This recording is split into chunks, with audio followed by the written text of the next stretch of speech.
More of that sort of thing in a bit, but first, we often bemoan the fact that this show starts its run during January because usually very little happens in January. But this year, events emerged snarling straight out of the gate.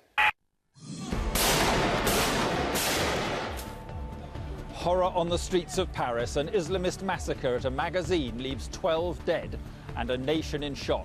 2015 had hardly begun when a shocking Islamist terror atrocity took place in France. News channels were suddenly plastered with 3 days of horror and bloodshed ending in a coordinated police assault. It left the world reeling. For a while, an outpouring of shock and sympathy led to a show of unity, with people all around the globe proudly declaring Je suis Charlie. And I don't want to sound like a hipster here, but I was saying Je suis Charlie back when I was 11 years old in French class.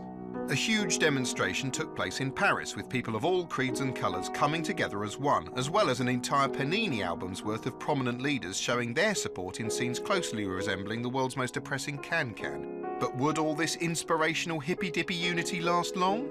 No.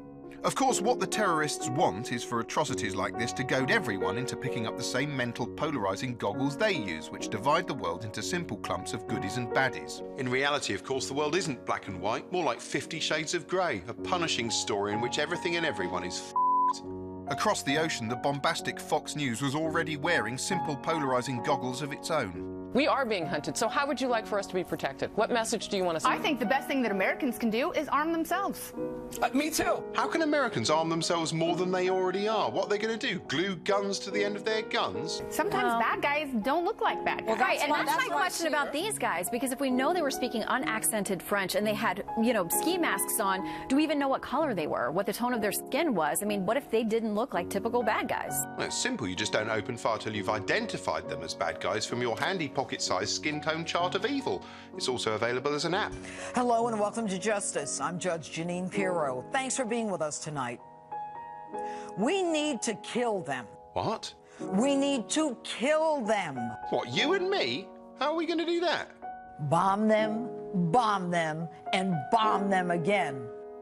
Ironically, this is a bit like being radicalised by an ideological hate preacher in a slickly produced video. Some commentators weren't just concerned about Islamic terrorists, but the whole of Islam, claiming the Islamification of Europe had gone too far, and it's time we drew a veil over it, then removed that veil and banned it. Fox News raised eyebrows by erroneously claiming Paris contains Islam-only no-go zones, then raised them even further with an astonishing exclusive revealing Britain's got no-go cities. In Britain, it's not just no-go zones. There are actual cities like Birmingham that are totally Muslim, where non-Muslims just simply don't go in. Yeah, Birmingham, halal on earth. Other religions don't even get a look in. There's only half a dozen Hindus. They're known as the Birmingham Sikhs. Of course, the police have been investigating Birmingham for decades. As this intriguing film proves, TV's Kojak was investigating the place back in 1981. Riding the express elevator to the top of one of the city's highest buildings, this is the view that nearly took my breath away. God, look at that. Mosques and minarets as far as the eye can't see. Still away from Birmingham, you can't even trust the cops, as the Foxbert explained. Parts of London, there are actually Muslim religious police that actually beat and actually wound seriously anyone who doesn't dress according to religious Muslim attire. Yeah, and you know where those Islamic police are based? Scotland Jihad. Anyway, as well as no-go zones that weren't there, questions were also raised about average everyday Muslims who didn't have anything to do with this. What did they have to do with this? Well, to find out, I've got one in the studio with me now. So, hey, representing all Muslims as you do, when are you lot going to do more to condemn the violence? Well, for some time now, many Muslims have spoken out against this type of violence. I can't hear you. Well, I'm actually trying to explain. I suppose I can take this as tacit approval. Tacit approval, everyone. In a bid to promote harmony, government Sontar Eric Pickles tried to tackle extremism by writing a letter urging Muslims to do all they could to distance themselves from extremism. Trouble was he couldn't find an address for the Jihadi Psychopath Council and instead wrote to every mosque in Britain. The Muslim Council had a problem with who the letter targeted. Why are the Muslim community being singled out? Cameron said people who had a problem with the letter were the problem. And anyone, frankly, reading this letter who has a problem with it, I think really has a problem. And the News decided to find out if it was a problem for people who hadn't even read it yet because they'd been invited on to discuss something else. Do you think Mr. Pickles is patronising the Muslim community? Well, I have to confess, I haven't read the letter myself. Well, what are you doing in politics? Come on, everyone's talking about it. It's the middle of the afternoon and you still haven't read this. I don't think you're being terribly fair. Your so viewers can make their own decision. until you get the party line right. OK, well, we'll have to end it there. Shadow Business Secretary, thank you very much indeed. Ah, well done. Another victory for division and hatred. Of course, the Paris atrocity wasn't just an attack on specific humans, but more widely on freedom of speech. It proved the pen may be mightier than the sword, but falters in round 2 when up against the Kalashnikov. Charlie Hebdo was an outspoken critic of more or less everything, every religion, including Islam, and had caused controversy in the past by featuring cartoons of the Prophet Muhammad, something it defiantly did again.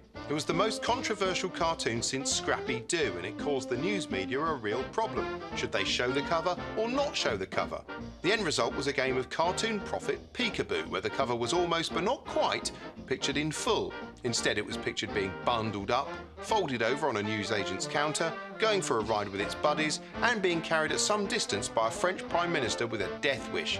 Sky News had a close call live on air when a former Charlie Hebdo employee tried to show it to their cameras. Cannot show a simple drawing as that. With Mohammed Here at Sky News, we've chosen not to show that cover, so we would appreciate Caroline not showing that. I do apologise. Didn't realise Sky News is a non-profit organisation.